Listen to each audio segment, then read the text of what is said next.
فراد.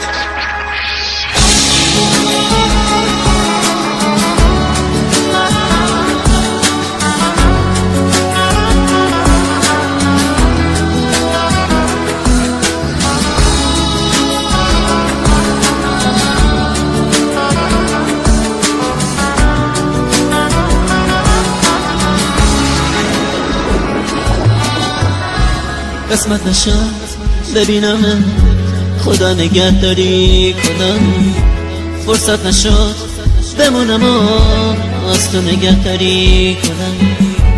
گفتم اگه ببینم دل کندنم سخته برام، اگه یه وقت بگی نرو رفتن پر از درد برام. گفتم صدا تو نشنوم، ندیدم از پیشت کنم، پشت سرم زاری نکن، چی کار کنم مسافرم. من میرم ولی باز تو بدون، همیشه یاد تو از خاطر من فراموش نمیشه. گل من خوب میدونی بی تو تک و تنهام عزیزم، اگه تو نباشی میمیرم.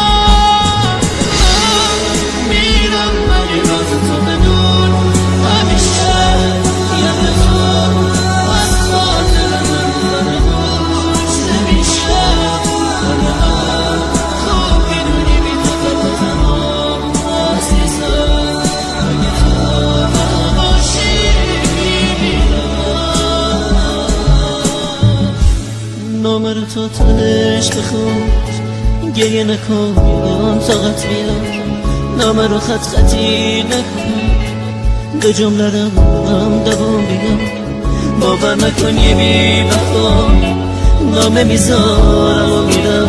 نه قسمت زندگی ایه، به کی بگم مسافر